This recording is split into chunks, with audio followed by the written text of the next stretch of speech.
Okay, so David Sirota, Briahna Joy Gray. Again, I know David Sirota. I know how a lot of people feel about him, but I think a lot of people are finally coming to terms just how piss poor the Democrats are. I find it hilarious. Great.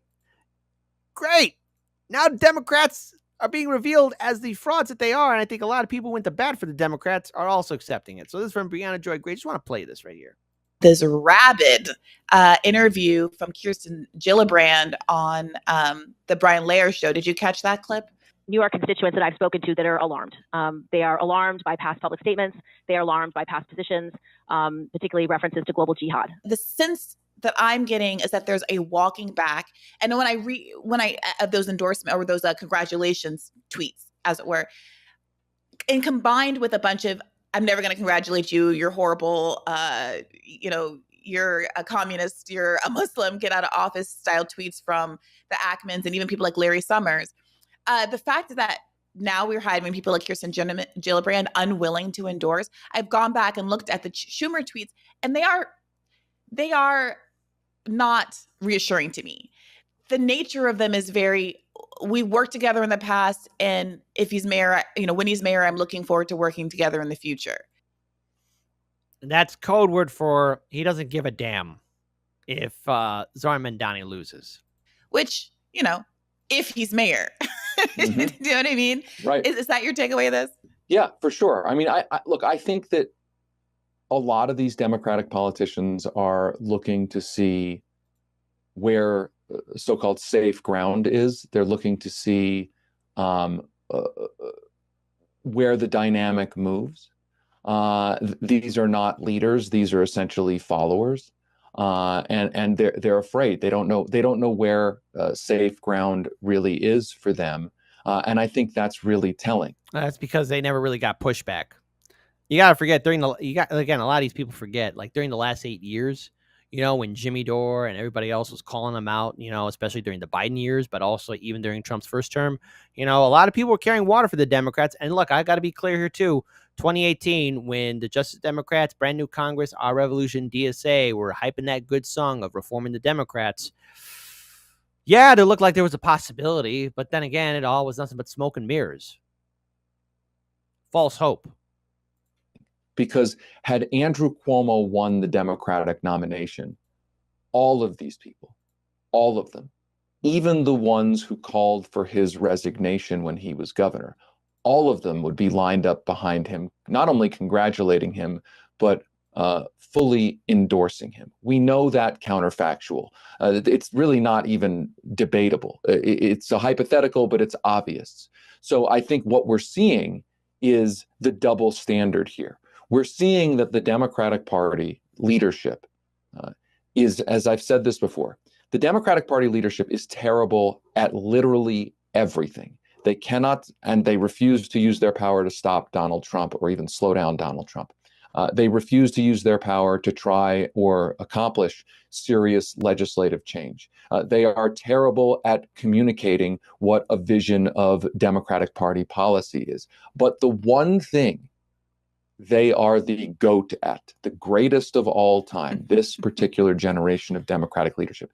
Terrible at literally everything, but the greatest of all time at crushing dissent inside of the Democratic Party and remaining in control of the party, even as the party heads to the bottom of the ocean.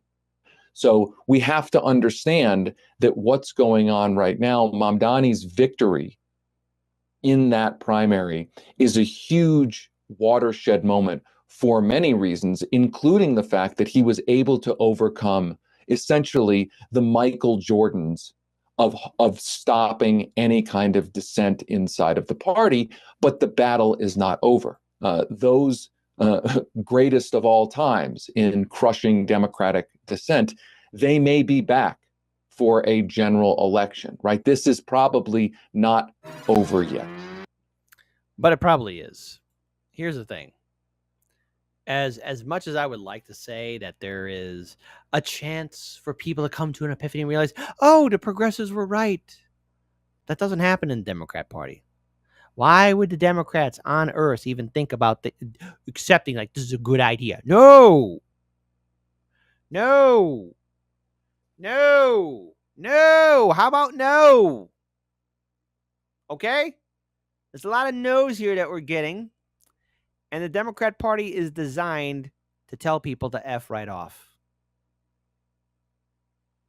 So, if they're going to be a sinking ship, fine.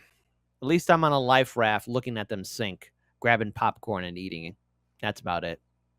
You did this to yourself, Democrats. That's all I can do. And I'm going to keep on laughing at you. If you fool me once, it's because I didn't think a guard was needed. If you fool me twice, it's because I didn't learn the lesson, so it bears repeating. If you try the same play 3 times running, it's because you know what's coming, and you didn't come to lead, you came to purposefully be misleading. Democracy is dry, it's been a century bleeding. The husk is gaping open to the sky, out in the field where all the sheep just keep on circling and worrying and bleeding. They're waiting for the shepherd that they've tried to hide their faith in, but he's so appealing. They'd gladly give their fleece. It's such a freeing feeling that even when he leads them to the ledge and starts to urge them on, they're positively beaming. They were told that they were on their way to save democracy, so even as they plummet, they just gloat. They don't consider screaming.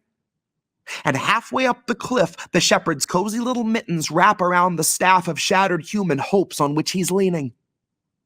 He shows the gentle grin that used to stir your inner spark, and he says, "Not me, us," as he gestures to the oligarchs. He knows that if he runs, they're going to stop him like a stolen car. And he'll easily surrender because it bought a lot of time for laying mines in all the grassroots. Suddenly, the tiniest of movements gets you blown apart. Suddenly, you're in a play that's set on an election day, and voting for the fire, unaware you're playing Joan of Arc. Suddenly, the shepherd pulls the rug and slips a hood across your clueless mug, and everything goes zero dark.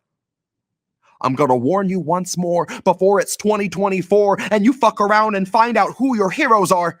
To take a step back from the herd and you'll learn that you can spot who all the shearers are. If you really want to know the product that they're selling, I can take you where the mirrors are. If you think your voice is finally ready, I can tell you where the lyrics are. I hid them in a box I had to bury neath the cobble when they carpet bombed the promenade and raided all the street bazaars. Now all we've got's the marketplace, and you're too broke to even bother asking what the options for your treatment are. Suddenly, the raw debris of homeless human dignity will find it has 100 teeth for every badge and sweeper's arm. Suddenly, they speak in solidarity and each is armed. Suddenly, the sheep can see the shepherd for his truest form and all pitch in at once to help him buy the farm. And now it's zero dark. And all is calm and peaceful save the distant wail of sirens that approach beside the flames of dawn. Suddenly, the carrot's just a string that's on a stick, and all your movements make you sick because the prize is gone. Now, we could go and flee into the forest low and meek, or we can exercise our right to feast and go and graze on Biden's lawn. Because he's been sowing seeds that seep a toxin out to sap a bit from each of us and keep on leaching decades after Biden's gone. So regardless who they summon out of hell to come and do the job, it will not feel like Biden's gone. But in that time of hopelessness, you cannot trust the shepherd when he once again comes asking you to humor him his siren song. And it's cute that you can innocently, honestly assume that's just a symptom of a system that was wired wrong, and not the standard feature, basic function, primary objective of a mass hypnosis firebomb. You don't need to know the words to cry along. Someday it'll hit you like an officer who pistol whipped their ride along. Broke his jaw and kept his job and kept it moving right along. That voting isn't red or blue or black or white or right or wrong. Voting's like a firing squad where you can choose the firearm. It's slow extinction by and large. It's Super Tuesday supercharged. It's all your futures, roots and all, just tossed out on a garbage barge. It's everybody dropping out to push the biggest oligarch. It's everybody voting fire, registered as Joan of Arc.